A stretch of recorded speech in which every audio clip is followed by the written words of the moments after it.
Welcome to the EconBuff podcast. I'm your host, Lee Stitzel. With me today is Dr. Rex Pjesky. Rex is a professor of economics at West Texas A&M University. Rex, welcome back. It's good to be back again. It's always good to have you on the podcast. I enjoy it very much. So today, our topic is price controls. And the reason that our topic is price controls is because the Chicago Booth Initiative on Global Markets sent out a poll which included the following statement and asked economists to agree or disagree with it. And that statement is, quote, price controls as deployed in the 1970s could successfully reduce U.S. inflation over the next 12 months, end quote.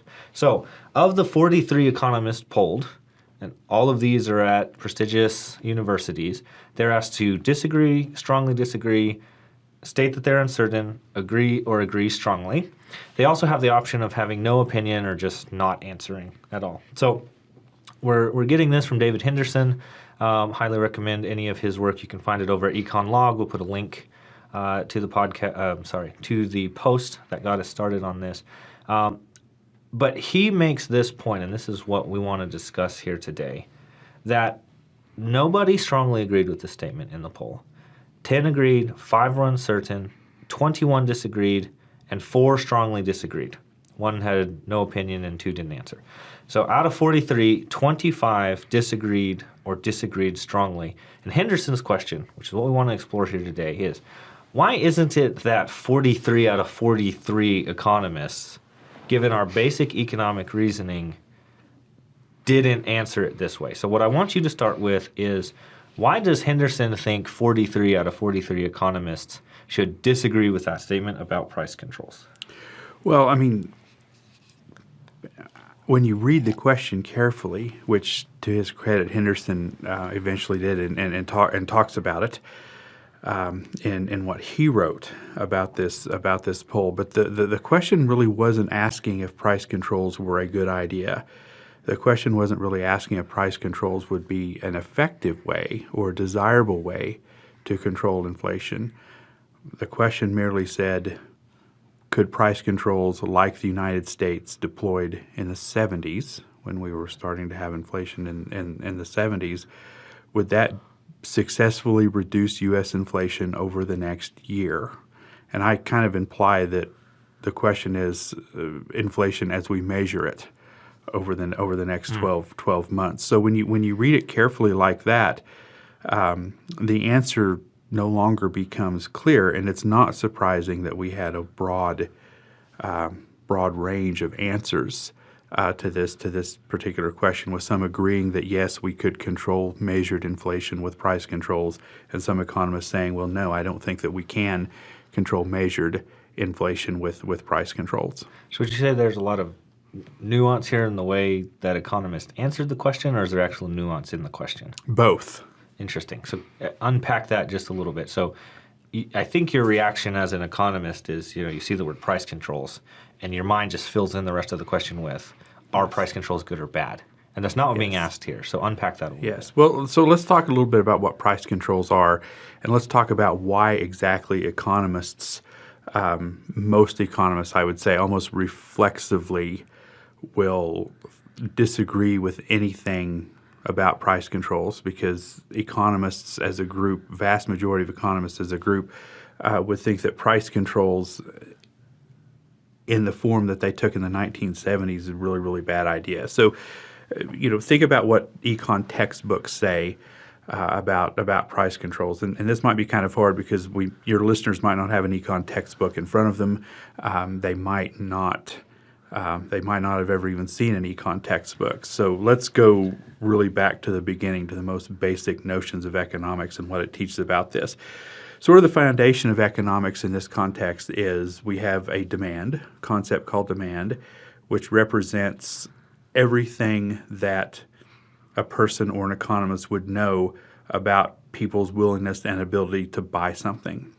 The flip side of that is we have supply, which represents everything that a person or an economist might know about a firm or an individual's willingness and ability to produce or to supply something. So these two forces together form what economists call a marketplace, basically. And again, supply and demand is the fundamental concept is the fundamental concept in economics. Everything in economics springs from supply and demand in one way or another. Okay, so we have demand representing buying behavior. We have supply representing producer or seller behavior.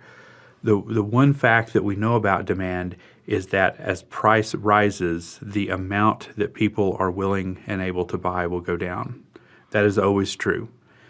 The one thing that we know about supply most of the time is that if price rises, the amount that sellers are willing to provide to the marketplace, to provide to society, will go up. All right, I think this makes fundamental sense. This is intuitive. This is very, very intuitive. As something gets harder to obtain, you're going to do less of it. That's what economists call the law of demand. It's that relationship between price and quantity that we think happens along a particular demand curve. And the converse is true if you're providing something. If something gets more beneficial for you to provide, then you're going to provide more of it. So supply curves slope upward, demand curves slope downward. And in whatever we call a marketplace, those two forces are going to be, for lack of a better word, are going to be in tension. All right, there's going to be a point where a price is discovered, where supply and demand cross, and at that point, everyone who wants to pay the price that's dictated in the marketplace will be able to buy the quantity of goods that they want. Everybody who is willing to accept the price that is discovered in the marketplace will be able to produce and sell more or less as much as they want. So you've used. I really like the way you use the phrase. The price is discovered, and because we're going to talk about price controls, this makes a lot of sense. People think of prices as being set, right? And they're not. They're a thing that emerge. And right, you've talked about this idea of how those two things come together to give us that. Why are you using the phrase discover rather than prices be set? Don't firms get to just pick the price that they put out there? Actually, no. And that, I think, in this whole discussion, and especially as this discussion leads into price controls, that is the most important point. That is the most important thing to notice about this concept. The world is not arbitrary. Okay, the world is not arbitrary. So when we see a price for milk or a gallon of gas or a price for a T-shirt or anything else that has a price, that price, whether it's $3 for a gallon of gas or $4 for a gallon of milk or whatever it is, that's not arbitrary. Okay, there are, again, for lack of a better word, there are forces within the production of those goods that make it easy or difficult to produce. Okay, there are attributes that consumers have and conditions that consumers face that make goods and services of a particular type desirable or not.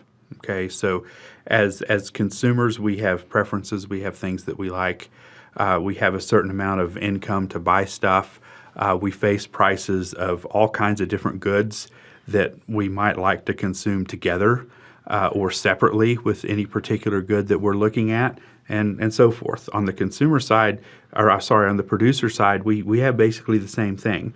All right, goods have certain costs to produce. There are certain technologies that are available to make the production of good, whether it's oil or milk or T-shirts or anything else, more easy or more difficult. So all of those forces, and this is the point of supply and demand, all of those forces will sort of meet together in a marketplace, and the process of all of those forces meeting together in a marketplace will pop out or will discover a price of $3. I think gas is like $3 on the nose right now. $3 for a gallon of gas.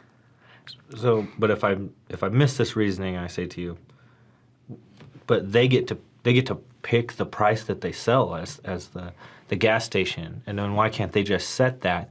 And if they're able to set it, why can't the government come along and put controls in place? Well, I mean, at the gas station, in some trivial sense, that's true, right? The gas station has a board, all right? It used to be physical numbers. Now it's usually some sort of digital lights up there. And there's somebody who works for the gas station that types that in. So if the price of gas is, $2.99.9, all right, there is a time when somebody who is an employee of the gas station will type that in, but that's not the same as setting the price. And this is a very very subtle point and a very very subtle difference. The market forces that exist in the world basically dictate to the gas station what they can charge for that. So if they want to mark the price at $5, that wouldn't be good for them because they would sell a whole lot less.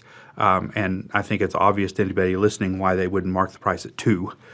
If the emergent price is $3, they're not going to mark the price under ordinary circumstances. They're not going to mark the price at $2 because why would they? Why would they? So they're looking for the price that will maximize their profits. So if they do mark the price higher or lower, the amount that they will sell might go up or down, and based on the cost of gas, that they have to buy, their profits would be lower if they mark the price higher or lower. So that profit maximizing price for any kind of firm that sells stuff, it's somewhat dictated to them by the overall marketplace. They can't, or very very rarely do they have much real economic power to change the price one way or another. And from a consumer standpoint, it's easy to understand.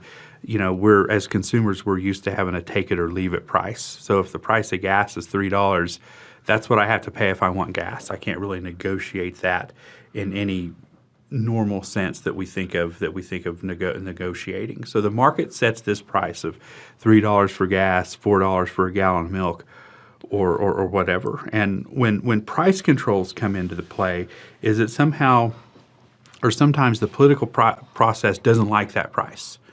All right, so if we think that the price of gas is at that $3, if we think that is too high for whatever reason, the political process can always step in and override that price and tell sellers of gas, you can't sell gas for more than $2 a gallon. Okay, that's what we call a price control.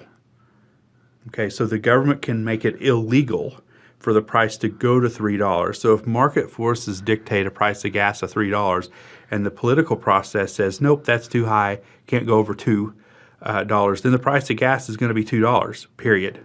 Okay, unless somebody breaks the law in some way, and we won't consider that in this discussion, although it might happen under some really, really strange or not so strange circumstances. We might expect a lot of law breaking in that case. But let's just assume everybody follows the rule, the price of gas is $2. Now, in that isolated case where the price, according to market forces, should be $3, but yet is set by the political process at $2. That has some very, very predictable and consistent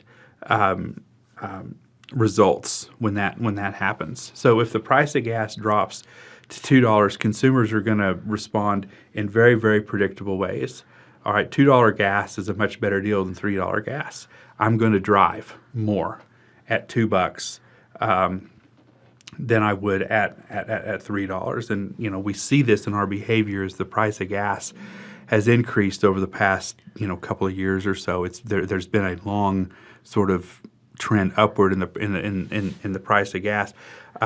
People might be having conversations about how they can economize on gas more. So I know in our household we've been talking about consciously how do we plan our trips better so that we do not drive as much, because $3 gas is a much more expensive good than $2 gas. So if the price of gas is $2, we don't have to worry about spending money on gas as much as we do at $3. So at $2, people are going to want more gas. Basically, they're going to demand a higher quantity of gasoline at $2 than they will at $3. From the producer's perspective, they're in the opposite situation. All right, so being able to sell gas at $2 is not near the deal that being able to sell gas at $3 is. So the same kinds of conversations that households are having, producers are going to be having the opposite conversation. So, they're going to be saying, well, we can't, selling gas at $2 isn't as desirable for us as selling gas at $3. So what other kind of activities can we do to sell something else other than gas? So the quantity of gas that people who are involved in selling gas, whether it's the people that pump oil out of the ground all the way to the retail stores that sell the gas directly to consumers and everywhere in between, they're going to be having conversations about how to, perhaps do something else with their resources. So they're going to be trying to cut back on the amount of gas that they sell because each gallon is much less profitable if costs and technology and that sort of thing are constant. So if you really think, hard about that, you'll realize very, very quickly that there's a problem. Okay, so if we started at a point where more or less consumers' desire to buy a certain quantity of gas is the same as producers' desire to sell a certain quantity of gas, and we move away from that, all right, and the price is forced down by the political process in such a way that consumers want more and producers want to sell less, then there's going to be a gap that forms between the amount that consumers want to buy and the amount that producers want to sell. So this gap has a name. It's called a shortage. Okay, so if you've got if you've got a higher quantity demanded than the quantity supplied, straight out of the textbook, straight out of Econ 101, you're going to have a shortage, which has predictable effects. You're going to have waiting in line. You're going to have sellers doing things one way or another to basically ration the gas, and the marketplace itself is going to try to ration the gas because now there's not enough.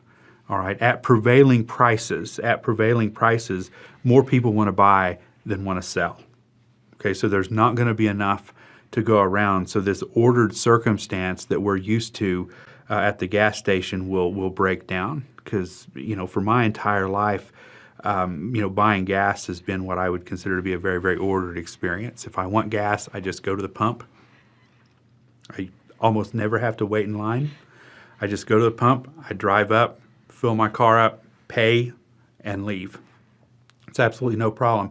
In my entire life, I have never been able, I've been driving for 30 years or a little bit longer than 30 years. In my entire life, I have never had a problem buying gas at whatever price was on the board. So if I had $30 and the price of gas was $3 a gallon, I would have absolutely no problem whatsoever in buying 10 gallons of gas and putting in my car, and it's no concerns whatsoever. But in the 70s, it wasn't that way. In the 70s, the government decided that the price of gas was too high, so they put price controls on the price of gas. All right, so I don't know. I'll confess I don't know what the numbers were back then, but to make them analogous to today's numbers using what I said just a few minutes ago, the market price of gas is $3. The government says, no, that's too high. It should be $2, and we'll make it illegal to sell it over that. Over that price, you wouldn't have the ordered experience buying gas than you do now. There would be lines, all right, because there would be less gas coming in from tanker trucks, and there would be, to a certain extent, more people wanting gas. So it would be an unusual circumstance where you just drive up to the pump, fill up your tank with cheap $2 gas, and leave. All right, you might wait in line. Sellers might have to do something like, well, you can only buy 5 gallons at a time. All kinds of things like that would happen now, and we know that those kinds of things would happen now, both because our economic theory strongly suggests that, and we have a history of experience that shows us that those kinds of things would happen. This conversation is important right now because the political process is starting to seriously talk about price controls for the first time since the 70s. All right, there's been very little talk of introducing price controls into the marketplace since they failed in the 70s. They've disappeared from public discourse, but now with the advent of this new inflation that's coming over the past year or so, politicians and interest groups are starting to clamor for price controls again. So that's why this discussion and this question that was asked by University of Chicago of economists becomes really, really relevant and really, really important again. So it's being asked because inflation is coming back around. And you've laid out this defense. You said econ theory is strong, and we have observed historical evidence that fits our models and our predictions. How do we have only 25 out of 43 economists disagree? Like, if you're right, these are good economists, right? These are not idiots. These are smart men and women here. Why not 43 out of 43? Why not a home run there? Well, I might, when you actually look at the question, if I would have been asked this question, I probably would have had the knee-jerk reaction, disagree. Price controls won't control and won't reduce inflation over the next 12 months. But if I would have read this question really, really carefully and thought about it for, a few minutes, I, may have answered it. I don't know if I would have been the only one in the poll to strongly agree, but I think I would have ended up agreeing with this statement, because what you have here is a nuanced difference between how we measure inflation, all right, whether or not it's desirable to reduce inflation in certain ways, and also this seems to be completely separate about whether or not it would be advantageous, all right, to reduce to implement price controls at all right. So the economists agreed, all of them, all right. Not one person in this survey from schools like MIT, Stanford, Berkeley, Harvard, places like that, not a single economist in their written answer said that price controls were a good idea. All right, so it was perfect in that sense. 0 out of the 43 economists gave the wrong answer, which is very, very clear to anybody that's economist, is that price controls, due to economic theory and due to the experience that we've had with them, are almost certainly a horrible idea. Okay, but that really wasn't what they were asked. They were asked whether or not measured inflation could be reduced over the next 12 months with the advent of price controls, and the answer to that is almost certainly yes, of course. I mean, it's almost when you think about it for a minute or so, it becomes a trivial thing. All right, if you stop prices from going up in many markets, of course, based on the way we measure inflation, you're going to bring the inflation down. So think about how we measure inflation. Our listeners can, if they don't know, can be told now that think about how we measure inflation. What the government economists do, various government agencies, or anybody who measures inflation, is going to look at price changes of various goods. All right, so and there's all different contexts in which this is done, but just consider consumer prices only. So what the economists in the government, and who is it, the Fed that does this? Is it the BA or the Bureau of Labor Statistics? Yeah, there's BEA does it, and then I forgot. There's another. Yeah, well, they all would have the same process, and they all work together. They would all work together, and all be pulling from the same data on this. But the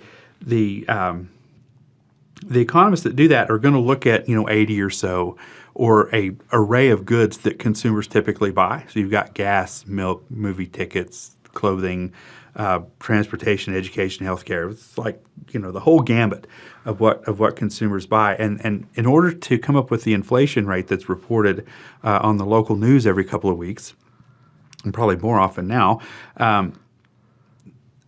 they're going to look at the prices of those goods this year and compare it with the prices of those goods last year.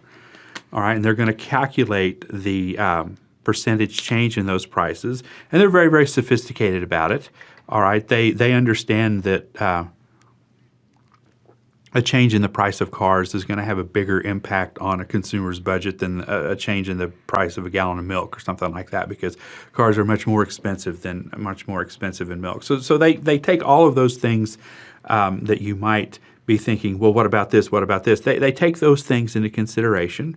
All right, they take into consideration changes in quantity of goods. They take into consideration the fact that as the prices of goods change, consumers might buy more of something and less than something else.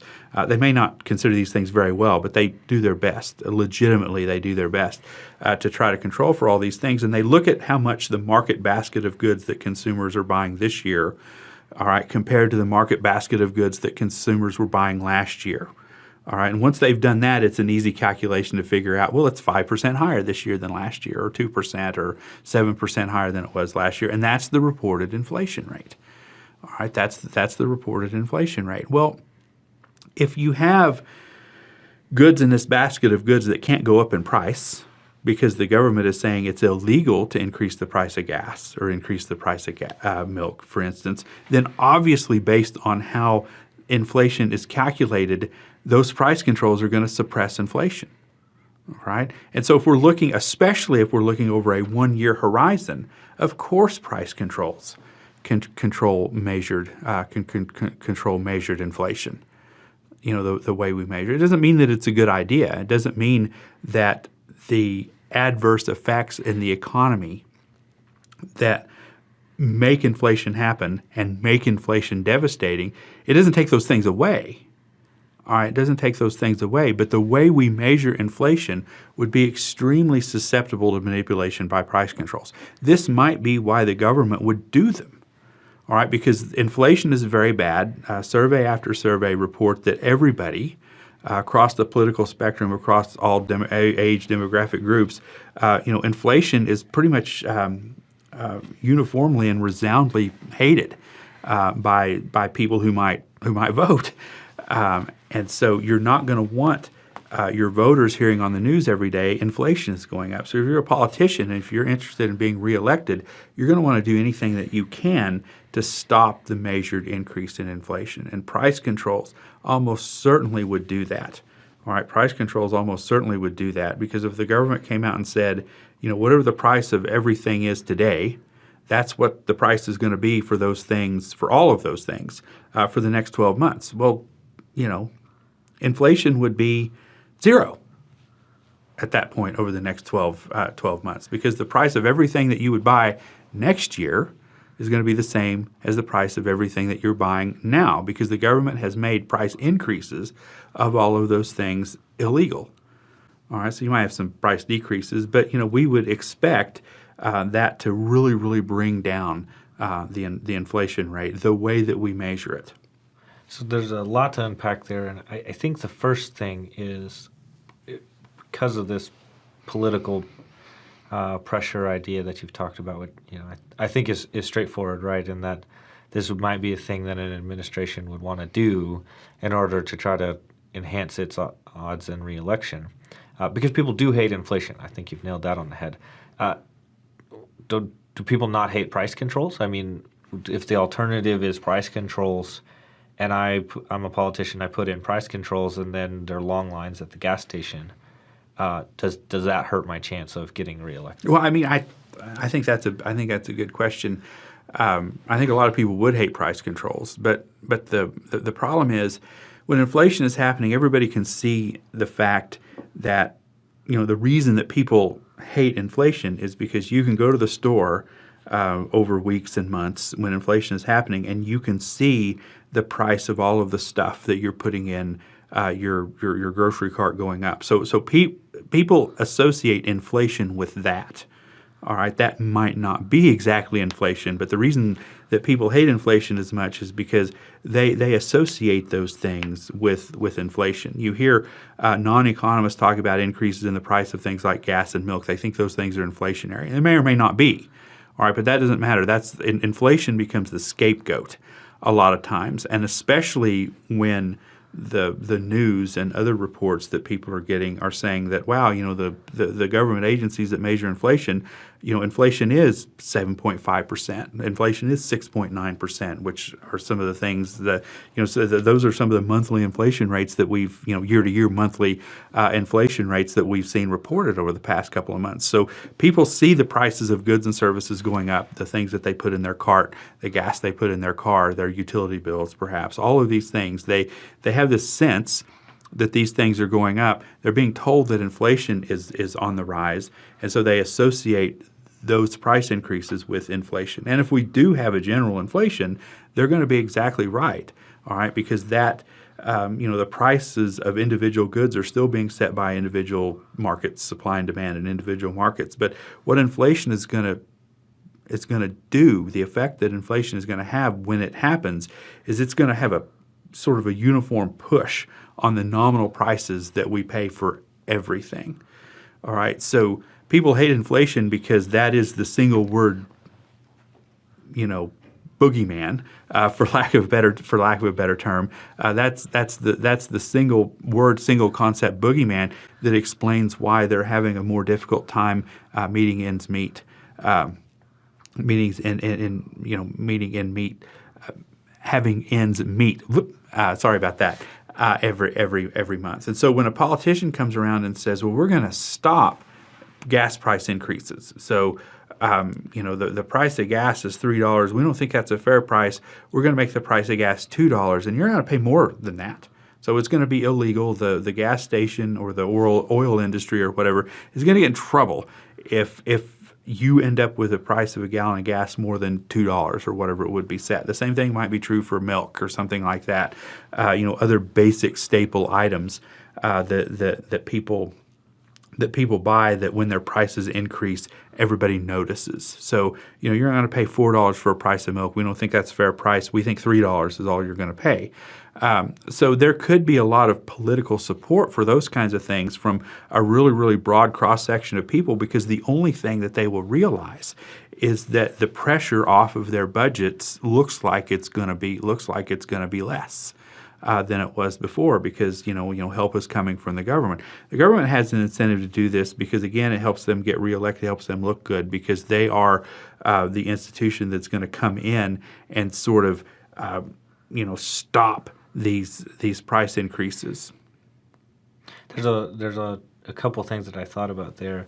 One of which is, another way to say some of the things that you've talked about when it comes to price controls is like one of these quintessential ideas in econ about unintended consequences.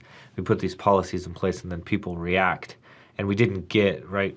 I think the idea of a price control is often, well, there's 100 billion gallons every day being sold, and so if we just reduce the price to $2, then that'll save the American public $100 billion a day, right? Mm-hmm. And then ignoring that people react to those policies, which is what you laid out. It's just another way to say what you said.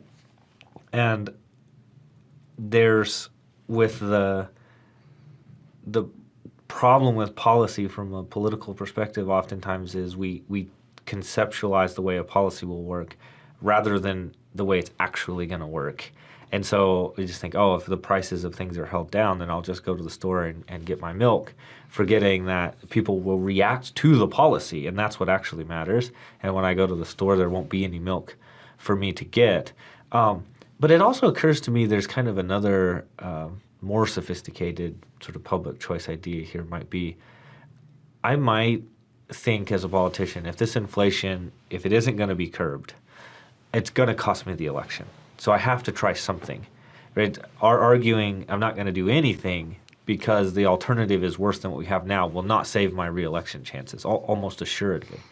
But if I try the price controls, I at least have some chance potentially of getting reelected. I'm not sure inflation's to the point that the current administration would be to the point thinking that's their only recourse, which is probably why we haven't seen price controls yet. What's your take on that as sort of a do something itis or a Hail Mary kind of approach? Well, I mean, that's something that generally the public wants us to. So, the notion of, we have this calamity going on, no matter what the calamity is, the last thing that we want to see from our government is, I don't think that we're going to do anything about it.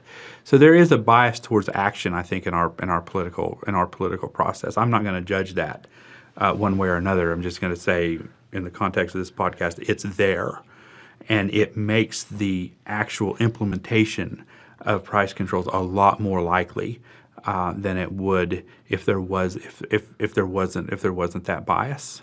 There's also just probably a political memory. I've never observed a price control in the wild, as it were. And you were saying you've always bought gas at market prices. But my folks remember this time period. They were fairly young when this happened. Probably may not even have been driving. But if you ask people that from my grandparents' generation, they might be more against this. They might actually remember that. But it might be difficult for people that are in the voting age that are your or my age. They might say, well, I don't know, let's try price controls. How bad can it be? Yeah, so some of these things may come around on a cycle, I guess, is my point. Well, they might, and the lessons can be forgotten. I think there's absolutely no doubt that during the 70s we learned the lesson that price controls cause shortages. So I think we learned that lesson. That's why price controls haven't been in the national dialogue for almost 2 generations now. So I want to go back to the measured inflation versus inflation, which I think is key to what we're talking about here. But I've been thinking about this on and off over the week, and it just now occurred to me based on when you were talking about the inflation, right? Because inflation is extremely difficult to measure, right? It's an idea that is relatively well grounded. We have this idea that what's happening with the money supply can push all of prices, the general price level around. And we even, maybe you disagree with this, we even have a good idea of how that might work.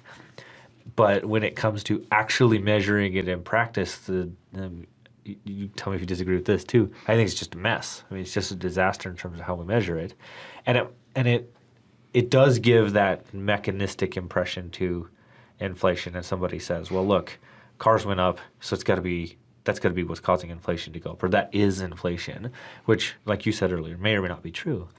But it occurs to me that there's no reason, or I react to a price as a consumer, and that price includes all these other types of transaction costs, and that might actually change my pattern of consumption, which has implications for measured inflation. It doesn't have implications for actual inflation, but it has serious implications potentially for measured inflation. This idea is a little bit half-baked, but go with me on this. If you're thinking about, okay, gas prices do this, and I then begin to pay less price but higher cost, I don't know about you, but I really hate it if I do have to sit in line at a gas station. I can only remember one time in recent memory that I did that. It was just traveling on a holiday, just a classic, right? And it's like, what a waste of my time. I could be on a road, get in where I'm going. This would be doubly bad if it were involved in my commute rather than my travel plans where I've got that big. So I make other kinds of choices. Then it might not limit inflation as much as we think, right? Because unless you've got price controls across the board, which I think is politically infeasible, price controls across the board would just be outright communism, I think. We might just see different things, right? We're pushed away from gas because of the price control, right? The demand for it goes up, but like our actual effective consumption of that, and then combine the budget constraint effect. And now all of a sudden I'm being pushed into some other, and now that market is facing increase in demand because I'm substituting, right? Income and substitution effects. I'm being substituted away from that because of the price control. This is not inflation. This is just basic market forces. But it might look like measured inflation. So it might, maybe there's a really sophisticated, and it might be completely a matter of whether you'd measure it or not. There might be a really sophisticated argument that would say, right, you're going to get price controls is going to mechanistically hold down the prices and limit inflation the way that we measure it, not actual inflation, but the way that we measure it, to be held down. And I'm proposing, or maybe it won't, it will just manifest in other markets, and there's infinite number of complexity there. So I don't pretend to have an idea of what that would look like. It almost certainly wouldn't fully offset it. What's your take on that? Well, I mean, it's a lot of things to respond there. I mean, first of all, the way we measure inflation is a mess in some respects. We're not measuring inflation. We're measuring what we think the evidence of inflation would be. So inflation relates to the overall money supply versus the presence of transaction for goods and services. So holding everything else constant, when we measure inflation, what we're trying to measure, sort of the population parameter, for lack of a better word, would be this increase in the money supply relative to the number of transactions that are taking place. The value of the transactions taking place. So when you say that the measure of inflation is a mess, the reason for that is that we're not really measuring inflation. We're measuring what we think is the best proxy for inflation that we can observe, directly. And I agree with everything else that you said as well. So especially in the presence of price controls, the sophisticated measures that we would use to measure actual inflation would break down really, really quickly. So the results of this poll saying that if we wanted to reduce inflation, we can have price controls, and inflation as we measure it would go down. Well, that's almost certainly true. You're gonna quit capturing the things that people buy. You're no longer going to be able to measure the cost or the price that people are paying to buy something. So if you drive up to a gas pump and the gas is $2, all right, and you have to wait in line 15 minutes to get gas, that 15 minutes of your time is not going to be in the inflation measure. All right, so we're going to very, very systematically understate whatever inflation that we are measuring. Furthermore, if there is no gas for you to buy anymore, then that's not going to be captured either. All right. So if you start walking or biking or reducing your trips because you cannot because you can't fill your gas tank up, if you're limited to 5 gallons a time and you have to make more trips to the gas station, those extra trips are not going to be captured in inflation, in the inflation. In the inflation calculation. So the reality of the situation is this. There is some force out there, all right, and I think you have other podcasts that talk about this really, really extensively. There are forces out there that are causing inflation. Those forces, as they cause inflation, are causing destruction in the economy. You're not going to be able to change the way that you measure inflation and make those destructive forces go away. You can't just assume that because measured inflation has gone down, then the destructive nature of whatever forces was causing the inflation in the first place has now gone away. All right, so in the extreme sense of what you're saying is that there's no way that this method that we use to calculate inflation, which is namely we measure the prices of goods through time and make appropriate adjustments, and we compare the basket of goods from one year to the next, come up with the inflation rate. Well, if markets are functioning normally, that's probably a pretty good way of doing it. And so under normal circumstances, if the rate of inflation is measured to be like 1% or 2.1% or whatever from year to year, and nothing really particularly interesting is going on in this context, then I'd be pretty confident that that's really what the inflation rate is from year to year. But if you have a circumstance where inflation has gotten so bad that the government has come in and artificially capped prices, I think the method that you're using to measure inflation to begin with is no longer valid. All right, that process is going to drop out a number that's lower than it was.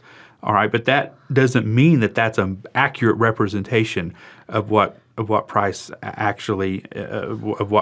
on average on whole are actually doing. So if you want to go out and buy a good that no longer exists because of shortages, then as you are very, very well known for saying, Dr. Stitzel, the price for that good is infinite. All right, so how is that going to enter into the government's calculation of inflation? It can't. It can't. So if I want gas today and the station is out of gas today, then the price of gas for me today is infinity. Okay? There is no way mathematically or even economically to incorporate that into the methodology of calculating inflation that economists use today in absence of price controls. So the method that we use for measuring inflation only works for its intended purposes if prices are free to go up or down. If you artificially limit prices from going up or down, then the entire idea behind the methods of measuring those price changes is no longer valid. All right. So if you continue to use those methods, as most of the economists in this survey correctly, I think, answered, of course, using those methods, inflation is going to go down. But that's not going to make the world better in any sense of the word. So I thought the smartest thing you were going to say today is to introduce this idea that price controls as deployed in the 70s could reduce inflation, that you would make this point of measured inflation. But I think if they do this survey tomorrow, and again, and for whatever reason, they accidentally include me on the survey, I might write an answer that said something like, effective price controls might reduce measured inflation, except that they would actually destroy our ability to even measure inflation. And it would introduce these other host of problems that many of these economists correctly identify, rationing and shortages and all these things that you mentioned. So suppose instead of accidentally sending it to me, they accidentally send it to you, which they should get your opinion on these. You should just be included on this all the time, but you don't work at Harvard or Stanford. So tomorrow you get this, and you get the exact same question, because I don't know how often they do these, but I know some of the same questions get included in there. They wouldn't do it week to week, but they might do it over some time period. Suppose it's still a question when it comes around again. You get this, and it asks you, price controls as deployed in the 70s could successfully reduce inflation over the next 12 months. Agree or disagree? What are you writing? Well, I mean, I'm going to steal some of the responses that were actually given, because I think, I would like to think that I would come up with something as intelligent and as piffy as some of these individuals did. So, David Otto from MIT said, price controls can, of course, control prices. Duh, right? But they're a terrible idea. Explanation point. That's what he says. And then Daryl Duffy from Stanford said, barring illegal price setting, this seems to be mechanically true. Right. A more interesting question is whether price controls are a good idea. All right. And also, another effect that we forget from the 70s is that, it's pretty obvious that political pressures will mean that, and economic pressures too, you can't have price controls forever. And so once you release the price controls, what we saw in the 70s, all right, and I think our theory would almost predict this as well, but our empirical experience with this, our actual observed, the observed result of price controls is that when they were lifted, we got inflation really bad, right? So it's you put the lid on the you put the lid on the pressure. And then sometimes you got to take the lid off, and when you take the lid off, you're gonna, at the very best, you're just delaying whatever problem that you're trying to stop. So even on its own merits, price controls are a terrible idea, because the best that you could hope is that you're just delaying what is inevitably going to happen.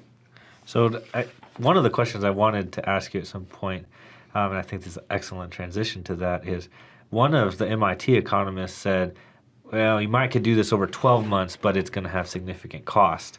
And this is kind of what you're saying, but I think there's some nuance there too. One is eventually got to raise the price controls. This is a really insightful comment to add to this discussion. But even if we left them in long term, could we control inflation? I think that's what this individual is getting at, is over 12 months, could you do it? Maybe, but what if you left price controls in for 24 months? What's your thought on that? Well, eventually, if you left price controls in place for a long amount of time, and I don't know what a long amount of time is in this case. I don't know whether it's more or less than 12 months, but eventually you're going to have an unraveling of the coordination that prices give us in the first place. So prices are incentives and signals that tell us what to do, that tell us what we need to do, and to tell us what is possible to do. So if the price of gas increases due to market forces, then that is a signal from the marketplace to producers that they need to find more gas, find better ways to make gas, or find alternatives to gas. If the price of gas increases, that is a signal to consumers telling them that you need to make less, you need to use less gas, you need to buy less gas, you need to find alternatives to gas. So you need to get a more fuel efficient car, whether it's an electric or a hybrid or just a lighter one. You need to move closer to your work if you can. You need to bike if you can. You need to consolidate your trips if you can. And so prices are signals to these groups, consumers and producers, to actually do these things. Also, prices are incentives. So, prices are not just suggestions. Use less gas, find more gas, or, find alternatives to gas or whatever. Prices also provide the actual incentives to do that. So prices just aren't a statement, we need more gas. All right, because anybody could say that. All right, but what are you going to do about it? Well, if gas becomes more expensive to me as a consumer, I'm thinking about how to conserve it. I'm thinking about how to economize on gas through a variety of means. If gas becomes more valuable and goes up in price, then that provides incentives to producers to find alternatives, basically, to gas. So, if the price of gas is $1, we're not going to have electric cars. If prices, if the price of gas is $1, for instance, then my next vehicle is going to be a gas guzzler. But if the price of gas is $5, then I'll look into electric cars. I will look into more fuel efficient cars. I will look into moving closer to the office so that I can walk or bike to work. I will do activities that require less gas over time. So the price is both the signal and incentive for me to do that. And if market forces are pushing the price of gas up, that is tremendous evidence that real conditions in the world, that real conditions in the economy are basically making the case that needs to happen. So with long-term price controls, you lose that language of the economy. Okay? Long-term price controls would basically be the equivalent of preventing people from talking. So imagine how your relationships would be if you couldn't talk or couldn't communicate at all. All right, so there was no communication at all, no hand signals, no typing, no writing, no talking at all. You would not really have very productive relationships with anybody if you couldn't communicate with them in other means. Prices are the means of communication in the economy, and if you take away prices' ability to do that communication, you're just going to have an utter unraveling of the way that we live our lives. I don't mean to be melodramatic about this, but in the extreme sense, that is what would eventually happen if prices are not allowed to move up and down. We would have absolutely no idea what to produce, how to produce it. We would have no idea about who should get things that are scarce, and no idea about what areas we should focus on conservation, what areas are less important for conservation. Just all of these bad effects would happen. So I want to go back to this idea about making choices about your consumption patterns, and specifically related to cars and gasoline, because I think it's very instructive. You said if the market price is $1 or the market price is $5, you'll make different choices in your vehicles. Which this is just, it's so obvious, it borders on the trivial, right? It's like I'm not driving a Hummer H3 every day if I got to pay $5 per gallon.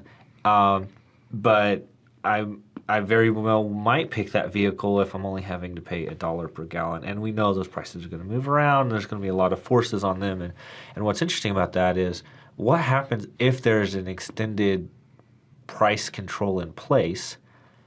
You can't stop the analysis at, well, I'll just pick a bigger vehicle, because I would be doing that off of this price signal that isn't capturing all of my costs. Now insert all the reasons you said price controls are bad ideas.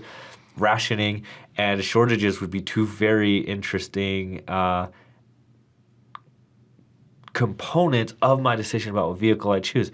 Can I even realistically pick a large vehicle if I can only buy 5 gallons at a time? Yeah, I mean, exactly. And that would, this wouldn't be as one-sided as I said that it was. So well, this is not a criticism of your point. I'm just thinking of the dynamics. But I mean, it would have all sorts of unforeseeable of unforeseeable and unknowable effects on people's decisions. So, under normal circumstances, if the market price of gas was going to be $1, and I knew that it was going to be $1 for the next 10 years, all right, my next vehicle might be a Hummer or something like that, something that is just, I wouldn't take the price of gas into consideration. Okay, but yet on the other hand, if the price of gas were going to be artificially held at $1 and that was going to create perpetual shortages for the next 10 years, that would cause me to make decisions that I also otherwise wouldn't make. All right, so I might have a really comfortable bike. I might spend money on a really comfortable bike to ride because I know I'm not going to be able to get gas. So instead of buying a car at all, I'm going to buy a bike. It might... You could end up in a really weird equilibrium. It would be a very, very strange equilibrium. Or I could buy a big vehicle that has a big gas tank, and so when I can fill up, I fill up, and I drive it around. And then when I'm out of gas, I end up riding the bike because I can't get gas back in my vehicle. Yeah, I mean, that might be another... I've made that sort of absurd on purpose, but it highlights that It's idea. not absurd because we don't know how the rationing would take place. All right, so... it might be the case that the market for gas, whether it's government fiat or whether it's just sort of the new normal, the new, how we behave towards one another, the new morality, for lack of a better word, is that you only get 5 gallons at a time. Okay, but if that didn't materialize, and when you were lucky enough to get gas, and if you could buy all you wanted for $1, then yes, the big vehicle would be the choice, right? You would want like a pickup with like a 300-gallon gas tank on the back, and when you were lucky enough to get first in line to get the gas, you take all of it. You take 300 gallons, you pay just $300 for it, and you could drive your big expensive gas guzzler a long time before you needed another one. Of course, everybody else would be left out because you're taking it all. Because remember, not as much of this is going to be produced. So that's a fact that I think most people miss. It's really, really good for us when the price of gas goes down. Okay, so that makes the government coming in and saying, well, you can only charge $1 or $2 for gas. I think that's very attractive for us at first pass. But imagine if the government came in and said, well, your wages are too high. Right, so you make $50,000, but we think a fair wage for you is $30,000. So we're gonna put a cap on your wages, and you can only earn $30,000 doing this. Well, you're gonna change, right? You might even quit your job.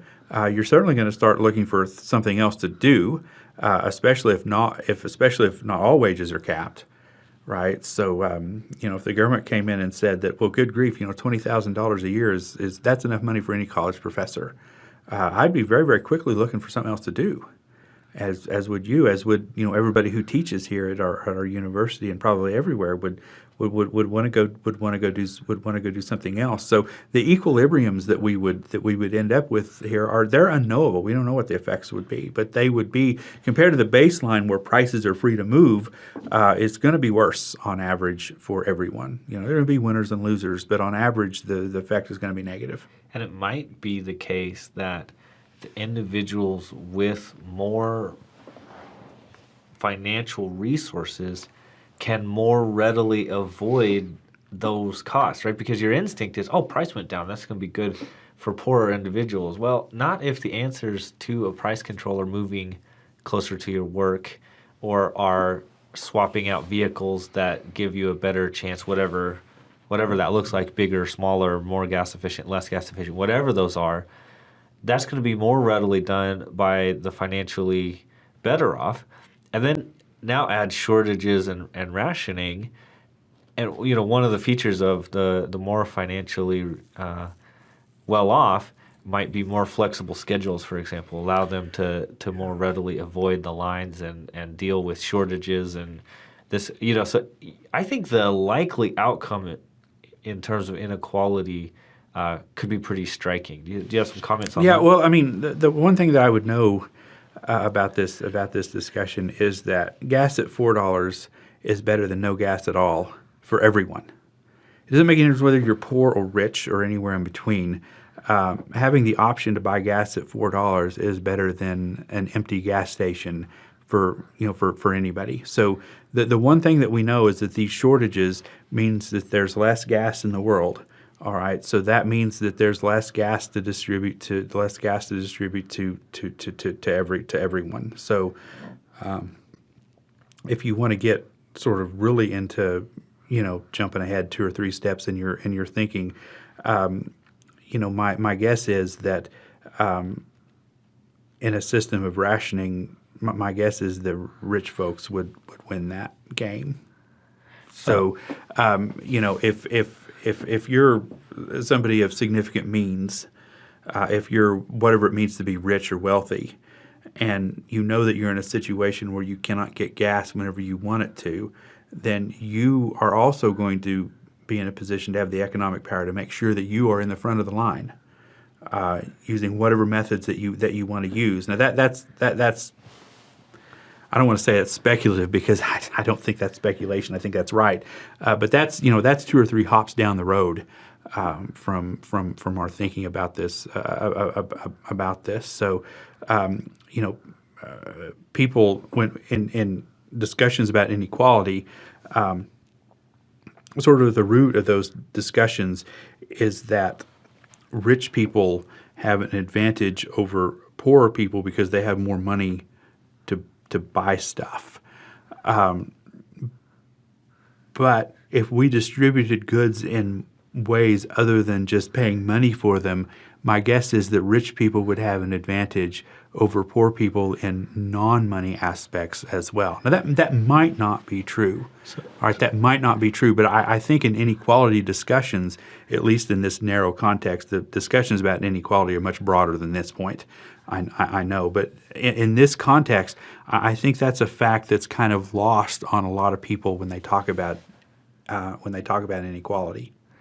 It's really interesting that you say that because one of the things that happens, and this goes back to that idea of sometimes if you don't have access to something's not on the shelf, there's no money value that can buy that. What's really interesting about wealthy people is they just have connections in situations that we don't have. Even if I saved my money and I had whatever dollar figure it was, there's no amount of money that's going to allow me to be sitting in the suite next to, pick your favorite famous person, LeBron James at the Super Bowl. And yet he's in there with different kind of connections, and there are people, I don't know who it was, but people in there with him that have connections that's related to their financial wherewithal, but is not fundamentally their financial wherewithal. Right? Yeah, I mean, people have these implicit, sort of advantages as well that may or may not be correlated with their income or wealth, but often they are. And so, if the playing field is uneven, it is very, very difficult to level the playing field. This is a completely different topic, but it's the same thing as inflation. So if inflation is happening, being caused by whatever forces cause inflation, and if that is damaging to the economy and to people's lives, which we know it is, those things are incredibly difficult to stop with some sort of fiat, with some sort of just proclamation from on high. Things aren't like this anymore. Now they're like this, which is what a price control is. All right, they're just changing the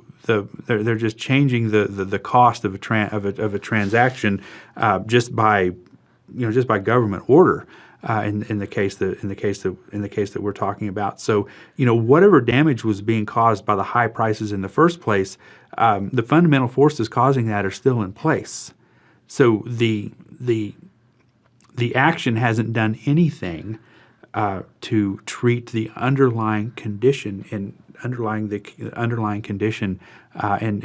the economy at all. So this, I think, is a good place to bring this in for a landing, kind of give us this bottom line.